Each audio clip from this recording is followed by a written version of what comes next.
दोस्तों, tales of herding God's के जबरदस्त नॉवल एक्सप्लेन वीडियो में आपका स्वागत है।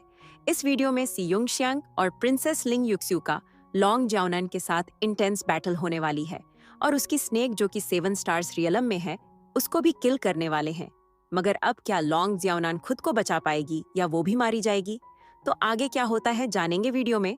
तो अगर आपने पिछला वाला एपिसोड नहीं देखा है तो जाकर के जरूर से देख लेना, नहीं तो आप वीडियो को सही से कनेक्ट नहीं कर पाएंगे। मैंने लिंक वीडियो के डिस्क्रिप्शन में दे दिया है। तो अब बिना और देरी किए जल्दी से स्टार्ट करते हैं आज के एपिसोड को। तो स्टार्टिंग भी वहीं से होती है जहां चिन्मू किसी गॉड के टाउटी सैक के अंदर मौजूद श्राइन के अंदर का सन, मून और सभी स्टार्स निकाल चुका था। मगर सी युंग श्यांग तुरंत प्रिंसेस लिंग युक्स्यू किसी रून मार्किंग से बनी एक फॉर्मेशन में फंस गए थे। चिन्मू उनको बचाने के लिए अपने वाइटल की से उस फॉर्मेशन को लगातार एडजस्ट कर रहा था। अब आगे इतने में चिन्मू ने फॉर्मेशन को नियंत्रित करके प्यूपिल को सिकोड़ना शुरू किया। पलक झपकते ही उसकी रोशनी हजारों गुना ज्यादा तेज हो गई। प्रिंसेस लिंग युक्स्यू और सी यूनश्यांग ने तुरंत अपनी आंखें बंद कर लीं, लेकिन आंखें बंद होने के बावजूद भी उन्हें ऐसा महसूस हुआ जैसे एक बेहद पतली लेकिन दुनिया की सबसे खतरनाक लाइट ब्लेड सामने से गुजर रही हो। कुछ देर बाद चिन्मू ने फॉर्मेशन रोक दिया।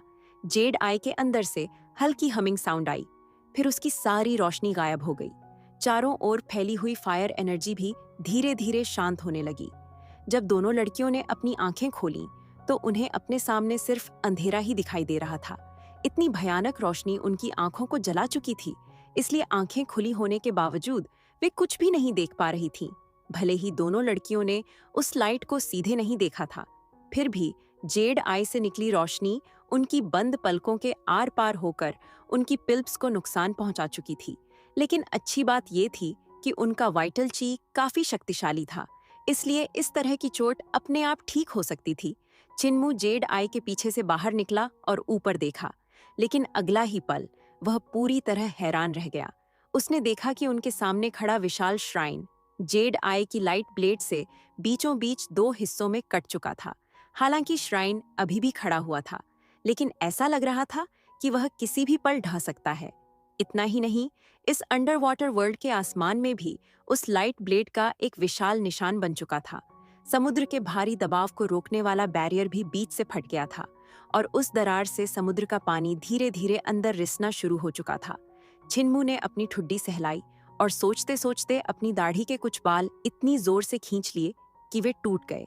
दर्द से उसने ठंडी सांस भरी, लेकिन उसे शरीर का नहीं बल्कि अपने दिल का दर्द ज्यादा महसूस हो रहा था। सिर्फ जेड आई की ताकत जांचने के लिए उसने इस पूरे अंडर वाटर वर्ल्ड का बैरियर ही तोड़ दिया था। अगर यही चलता रहा तो कुछ ही दिनों में पूरा अंडर वाटर वर्ल्ड समुद्र के पानी से भर जाएगा। उधर सी युंगश्यांग ने देखा कि समुद्र के पानी की कुछ बूंदें श्राइन पर गिरी और वह बेहद मजबूत दिखने वाला श्राइन अचानक चरमराने लगा, मानो वह इतना भी वजन सहन न कर पा रहा हो। धीरे धीरे श्राइन दोनों तरफ झुकने लगा, फिर धड़ाम धड़ाम 2 जोरदार धमाकों के साथ पूरा श्राइन 2 हिस्सों में टूटकर गिर पड़ा। चारों तरफ धूल और धुआं फैल गया। जब धूल हटी तो उसके नीचे एक विशाल बीस्ट का कंकाल दिखाई दिया। वह एक प्योर ब्लड टाइटी की बोन्स थी, लेकिन उसकी बोन्स भी उसी लाइट बीम से बीच से 2 हिस्सों में कट चुकी थी। श्राइन के गिरते ही पूरे टाउटी का विशाल स्केलेटन सबके सामने आ गया। उसका आकार इतना बड़ा था कि देखकर ही हैरानी होती थी। सी युंगश्यांग बुदबुदाई, हेवनली किंग सही कहते थे। कल्ट मास्टर किन जहां भी जाता है वहां कुछ न कुछ जरूर तोड़ देता है। प्रिंसेस लिंग युक्स्यू भी अफसोस से सिर हिलाते हुए बोली, सच में कितनी बड़ी बर्बादी हो गई। एक रहस्यमयी श्राइन, एक पूरा अंडर वाटर वर्ल्ड जिसने शायद हजारों साल तक खुद को सुरक्षित रखा था, वह छिन्मू की थोड़ी सी छेड़छाड़ में ही बर्बाद हो गया। मगर फिर प्रिंसेस लिंग युक्स्यू मुस्कुराकर बोली, अरे काउ हर्डर, तुम्हारा नाम तो है लेकिन कोई निकनेम नहीं है। आज से मैं तुम्हें नया निकनेम देती हूँ, डिमोलिशर चिन। छिन्मू का दिल पहले ही दुख रहा था, अब यह निकनेम सुनकर उसका चेहरा भी लाल हो गया। उसने तुरंत सफाई देते हुए कहा, मैं डिमोलिशर चिन नहीं हूँ, मैंने कुछ भी नहीं तोड़ा। बेकार की बातें मत करो और मेरी इनोसेंस खराब मत करो। सी युंगश्यांग हंसते हुए बोली, इनोसेंट? जैसे ही तुम सेंट अराइवल माउंटेन पहुंचे थे, सबसे पहले हॉल ऑफ 3 किंग्स को तोड़ दिया था। लिंग युक्स्यू भी मुस्कुराकर बोली, स्कॉलर्स रेजिडेंस को भी कम से कम 3 बार तोड़ चुके हो। टेम्पल ऑफ हेवन के आसपास के पैलेसेस भी हेवनली डेविल कल्ट को लेकर तुमने ही तुड़वाए थे। और मैंने तो सुना है हेवन वेव सिटी भी तुम्हारी वजह से बर्बाद हुई थी। अब देखो, हम यहाँ आए हुए कितनी देर हुई है और ये पूरा अंडर वाटर वर्ल्ड भी तुम्हारे हाथों खत्म हो गया। जो जगह शायद दसियों हजार साल से खड़ी थी, वो तुम्हारे आते ही खत्म हो गई। छिनमू उदास चेहरे से बस एक ही बात दोहराता रहा, बेकार की बातें मत करो, बेकार की बातें मत करो। दोनों लड़कियां ग्रेट कल्ट मास्टर चिन को चिढ़ाती रहीं। फिर वे गिरे हुए श्राइन में काम की चीजें ढूंढने लगीं। कुछ देर बाद लिंग युक्स्यू दो विशाल पिलर्स उठाकर छिनमू के सामने ले आई। हर पिलर का वजन शायद कई 10,000 पाउंड था, लेकिन लिंग युक्स्यू ने उन्हें सिर्फ अपनी ताकत के दम पर उठा लिया। सी यूनश्यांग मुस्कुराकर बोली, मोटे लोग सच में बहुत ताकतवर होते हैं, मेरी तरह नहीं। मैं तो इतनी कमजोर हूँ कि तेज हवा भी मुझे उड़ा ले जाए। प्रिंसेस लिंग युक्स्यू का चेहरा गुस्से से लाल हो गया।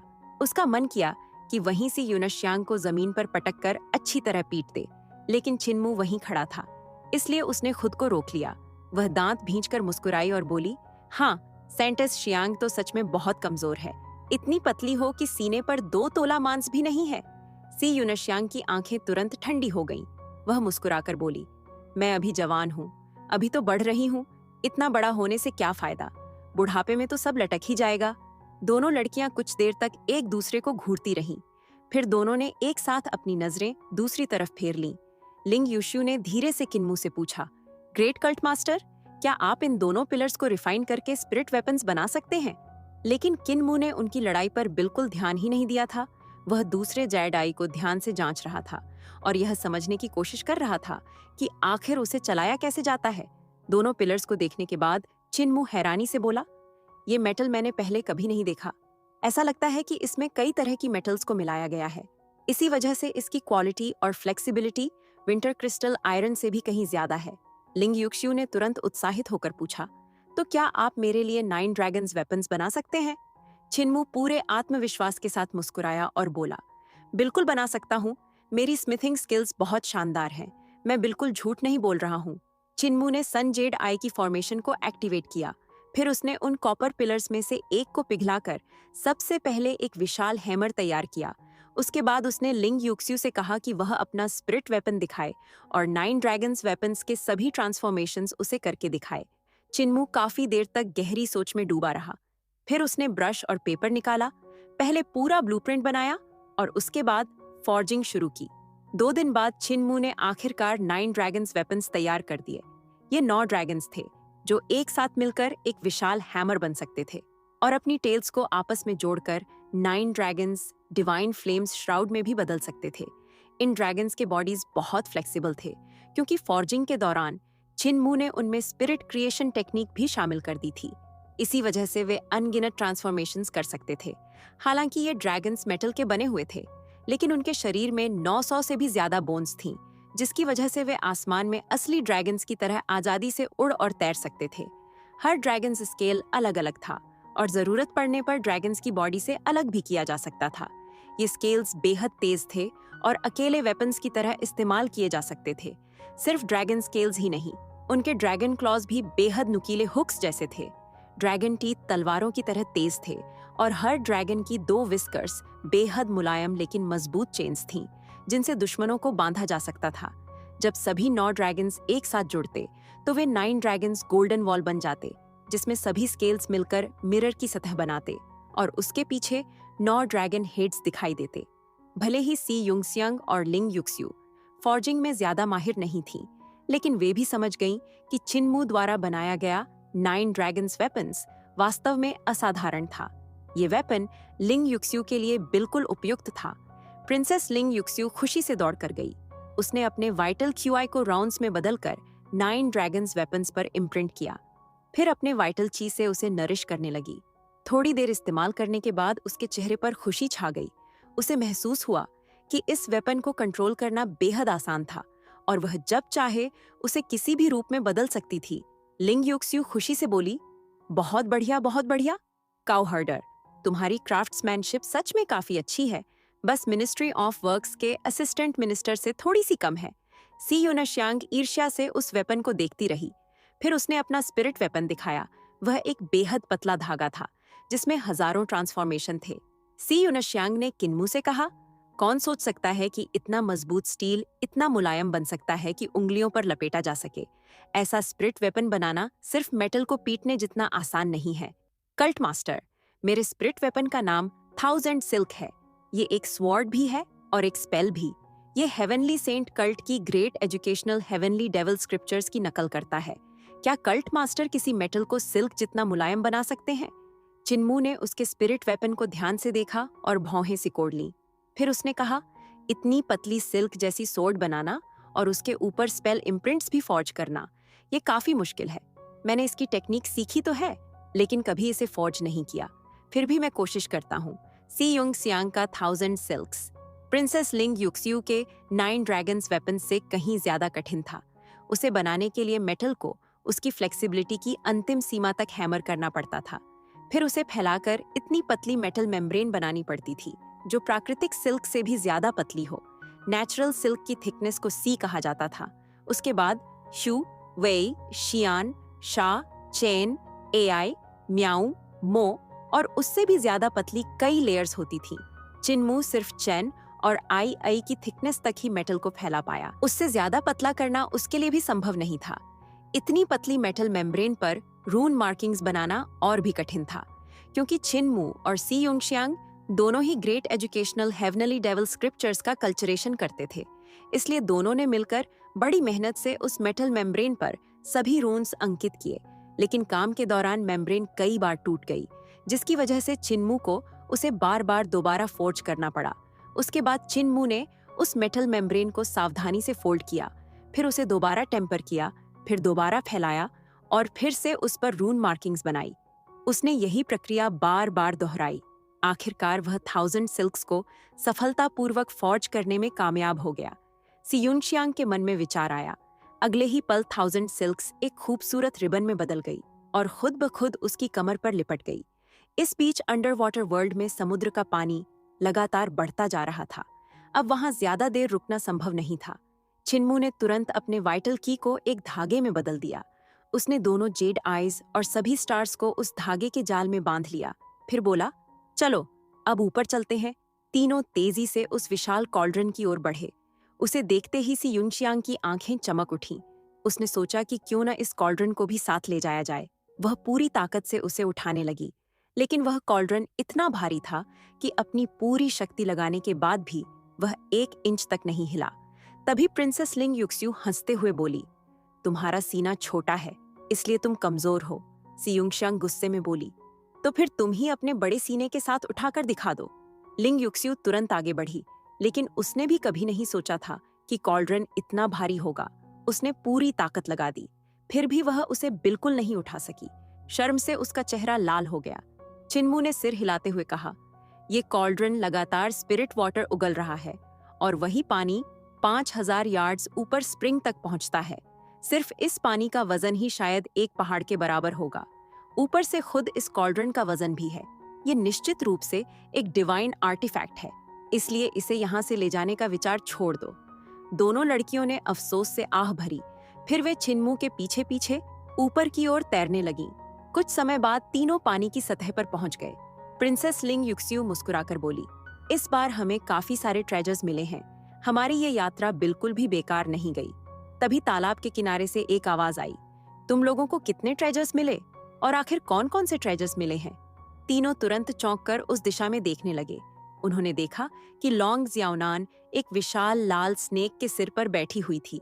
उस स्नेक का विशाल शरीर पूरे तालाब के चारों ओर लिपटा हुआ था। तभी लॉन्ग जियाओनान मुस्कुराई। उसकी नजर एक एक करके तीनों के चेहरों पर गई। फिर उसने चिन्मू से कहा, कल्ट मास्टर, तुम्हारा बहुत बहुत धन्यवाद। तुम्हारी वजह से तुम्हें ढूंढने की अच्छी प्रैक्टिस हो गई। ये सुनते ही लिंग युक्सियू और सी युनशियांग ने बिना एक पल गंवाए पानी की लहरों को चीरते हुए हवा में छलांग लगा दी। उन्होंने तुरंत अपने 9 ड्रैगन्स वेपन्स और 1000 सिल्क्स एक्टिवेट किए और बिना किसी चेतावनी के सीधे लॉन्ग जियाओनान पर हमला कर दिया। लॉन्ग जियाओनान ने ठंडी हंसी उड़ाई। प्रिंसेस लिंग युक्सियू और सी युनशियांग ने अभी-अभी 6 डायरेक्शंस रियल में प्रवेश किया था, जबकि वह और रेड स्नेक पहले से ही 7 स्टार्स रियलम की एक्सपर्ट्स थीं। जो भी 7 स्टार्स रियलम में पहुंच जाता था, वह इटर्नल पीस एम्पायर में जनरल बनने के योग्य माना जाता था। ड्रैगन राइडर सेक्ट के विद्रोह करने से पहले लॉन्ग ज्याओनान पुरुष का भेष बदलकर एम्पायर की सेना में एक पद भी संभाल चुकी थी।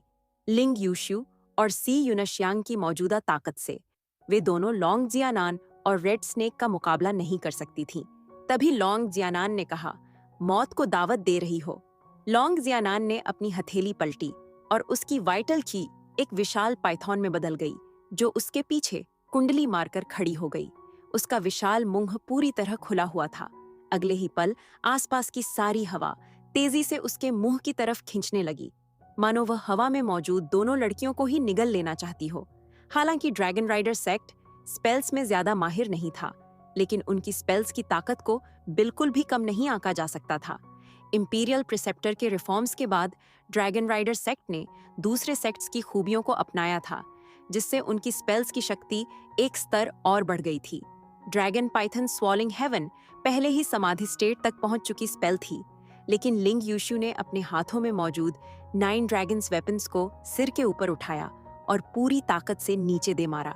उसी क्षण आसमान में बिजली की अनगिनत चमकती लपटें इकट्ठी हो गईं और गरजते हुए सीधे 9 ड्रैगन्स वेपन्स पर आ गिरीं। 9 ड्रैगन्स वेपन्स तुरंत 9 ड्रैगन्स हैमर में बदल गया और सीधे वाइटलची पाइथन के विशाल मुंह से टकराया। बिजली की भयानक शक्ति विस्फोट की तरह फूटी और एक ही वार में लॉन्ग जियाओनान की स्पेल पूरी तरह चकनाचूर हो गई।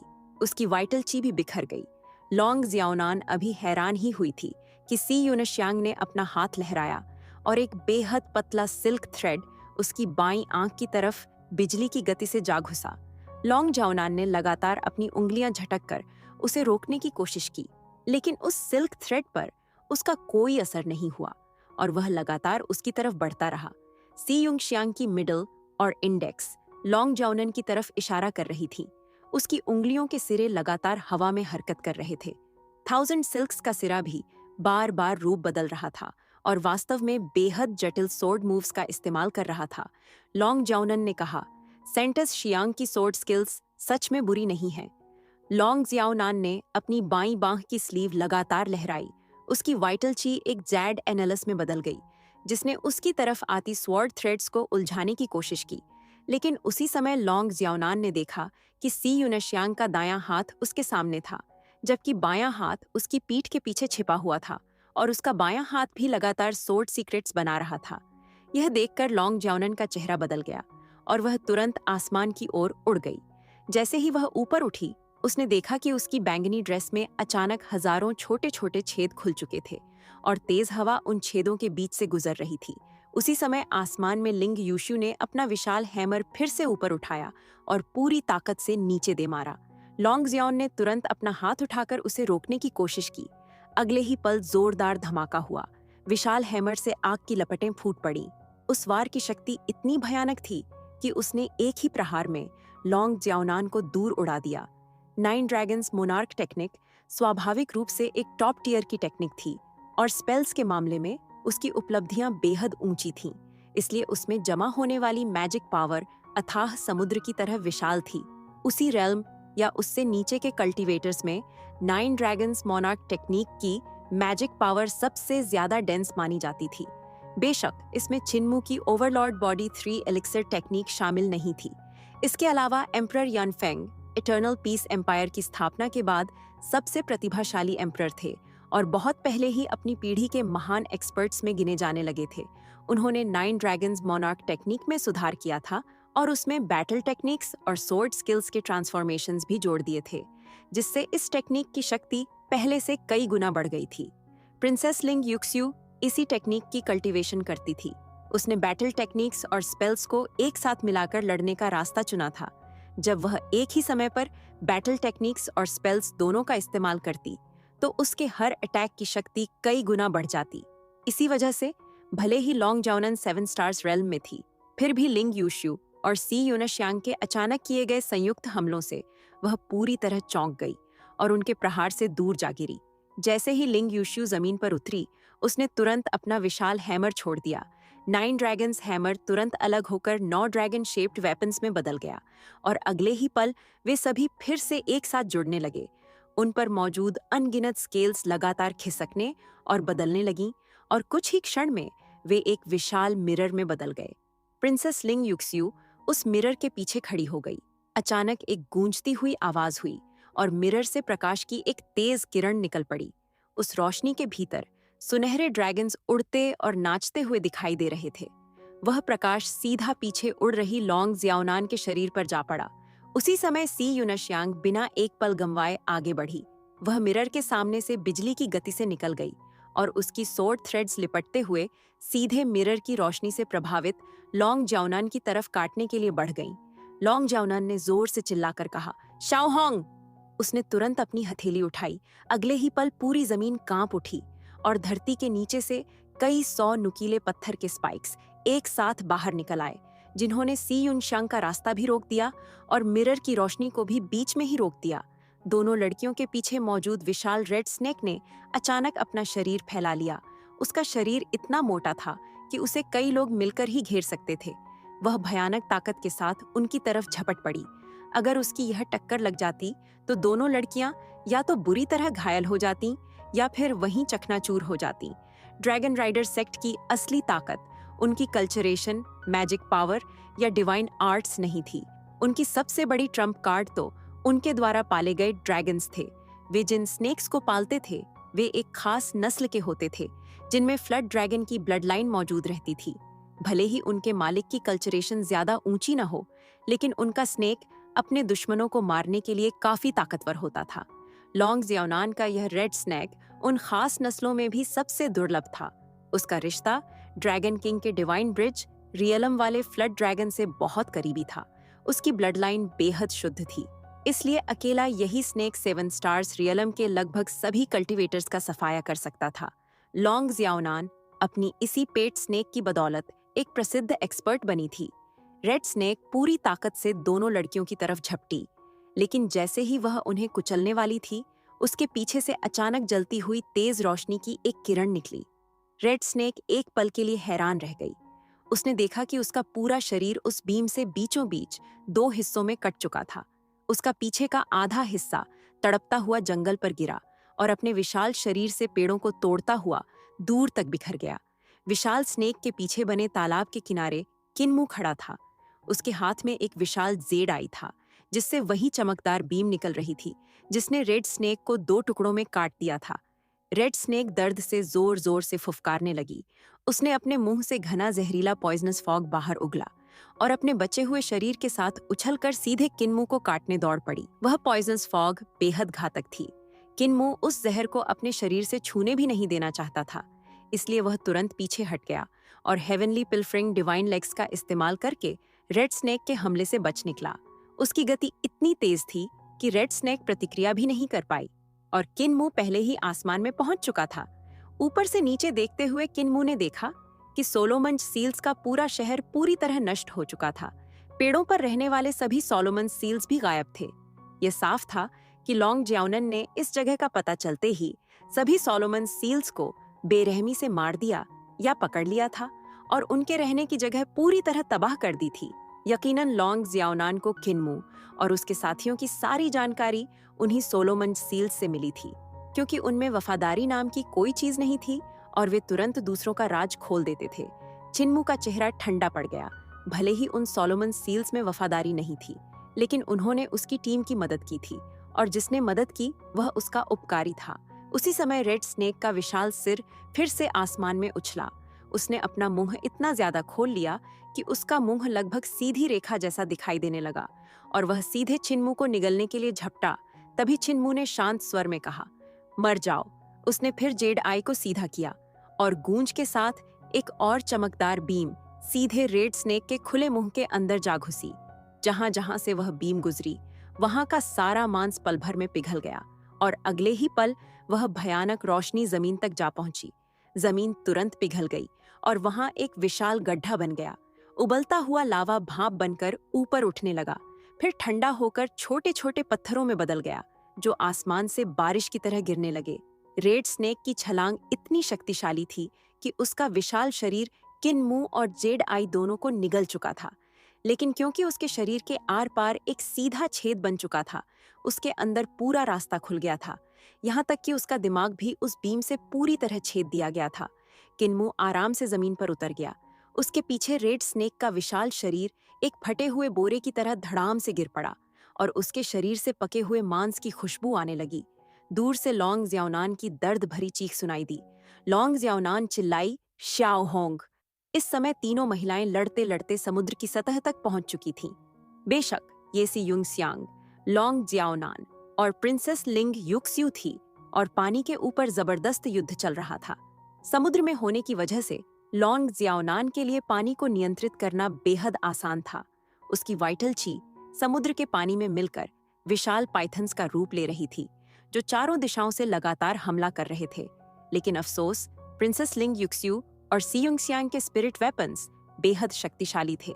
जब भी लॉन्ग ज्याओनान सामने से हमला करती, लिंग युक्स्यू अपने 9 ड्रैगन्स वेपन्स को 9 हिस्सों में बांट देती। वे 9 ड्रैगन शेप्ड ब्लेड्स बनकर ऊपर नीचे, दाएं बाएं हर दिशा में उड़ते हुए उसकी स्पेल्स से टकराते और उन्हें नष्ट कर देते। जरूरत पड़ने पर वही वेपन्स तुरंत 9 ड्रैगन्स शील्ड में बदल जाते और लॉन्ग ज्याओनान के हर हमले को रोक लेते। वहीं सी यूंगसियांग की टेक्निक्स तो उससे भी ज्यादा रहस्यमयी थीं। उसकी 1000 सिल्क्स की तरह उसकी अटैक्स का कोई ठिकाना नहीं था। कभी वे पानी के अंदर गायब हो जाती तो अगले ही पल अचानक लॉन्ग ज्याओनान के सिर के ऊपर प्रकट हो जाती, जिससे लॉन्ग ज्याओनान के लिए उनसे बचाव करना लगभग नामुमकिन हो गया था। भले ही 1000 सिल्कस देखने में बेहद पतली थी, लेकिन उसकी डिस्ट्रक्टिव पावर बेहद भयानक थी और वही लॉन्ग ज्याओनान के लिए सबसे बड़ा खतरा बन चुकी थी। जैसे ही रेड स्नेक की मौत हुई, लॉन्ग ज्याओनान का मन पूरी तरह विचलित हो गया। सी यूनशियांग ने तुरंत उसकी इस कमजोरी को पकड़ लिया। उसका स्पिरिट वेपन गूंज उठा और एक बेहद पतली स्वॉर्ड ब्लेड में बदल गया। अगले ही पल वह तलवार बिजली की गति से लॉन्ग ज्याओनान के सीने में घुस गई और उसकी नोक उसकी पीठ को चीरते हुए दूसरी तरफ बाहर निकल आई। जैसे ही सी यूंगसियांग का घातक वार सफल हुआ, लिंग युक्स्यू ने तुरंत अपना हाथ आगे बढ़ाया और 9 ड्रैगन्स फिर से एक होकर विशाल हैमर में बदल गए और उसने पूरी ताकत से लॉन्ग ज्याओनान के शरीर पर दे मारा। अगले ही पल लगातार हड्डियां टूटने की आवाजें गूंज उठीं। लॉन्ग ज्याओनान के शरीर की अनगिनत हड्डियां चकनाचूर हो गईं। कई टूटी हुई हड्डियां उसकी त्वचा को चीरकर बाहर निकल आईं। उसका पूरा शरीर खून से लथपथ हो गया था और उसका रूप बेहद डरावना दिखाई दे रहा था। सी यूंगसियांग ने 1000 सिल्क्स को वापस खींच लिया। लॉन्ग ज्याओनान का शरीर कांपा और समुद्र में गिरने लगा। प्रिंसेस लिंग युक्स्यू ने तुरंत चिल्लाकर कहा, उसके पास अभी भी हमारे स्पिरिट वेपन्स हैं। सुनकर सी यूनशियांग ने फौरन लॉन्ग ज्याओनान की लाश को पकड़ लिया। वह उसे समुद्र में गिरने से बचाते हुए बोली, मैंने तो पहले ही किलिंग ब्लो दे दिया था, फिर भी तुम्हें उसके ऊपर हैमर मारना जरूरी था। अब देखो, उसकी सारी हड्डियां टूट चुकी हैं। मैं उसकी लाश ठीक से उठा भी नहीं पा रही हूँ। दोनों लड़कियां लॉन्ग ज्याओनान की लाश को घसीटते हुए वापस आइलैंड पर ले आईं और उसके शरीर पर ट्रेजर्स ढूंढने लगीं। उन्हें सिर्फ एक टाउटी सैक मिला। जब उन्होंने उसे खोला तो उसके अंदर अपने सारे स्पिरिट वेपन्स और कई तरह के दूसरे ट्रेजर्स दिखाई दिए। सी यूनशियांग ने टाउटी सैक उलट दिया। अगले ही पल उसमें से सोलोमंज सील्स की अनगिनत लाशें बाहर गिरने लगीं और देखते ही देखते उनका ढेर एक छोटे पहाड़ जैसा बन गया। करीब 10,000 सोलोमन सील्स की लाशें एक साथ जमा थीं। हालांकि उनका ढेर सिर्फ 3 यार्ड्स ऊंचा था, लेकिन क्योंकि उन सभी सोलोमन सील्स का रूप इंसानों जैसा था, इसलिए 10,000 मानव जैसी लाशों का वह दृश्य बेहद भयावह और दुखद था। उसे देखकर किसी का भी दिल भारी हो सकता था। सी यूंगशियांग ने चिन्मू की तरफ देखते हुए धीमी आवाज में कहा, कल्ट मास्टर, अब मैं समझ गई हूँ, इसे ताकतवर का कमजोर पर अत्याचार नहीं कहते। उसकी आंखों में हल्की उदासी झलक रही थी। सी यूनशियांग ने कहा, यह बिल्कुल भी शक्तिशाली का कमजोरों का शिकार करना नहीं है, बल्कि दूसरों की जिंदगी से खेलकर अपनी स्वार्थी इच्छाएं पूरी करना है। जब लॉन्ग ज्याओनान इन सोलोमन सील्स को मार रही होगी, तब शायद उसे खुद पर भगवान होने का एहसास हो रहा होगा।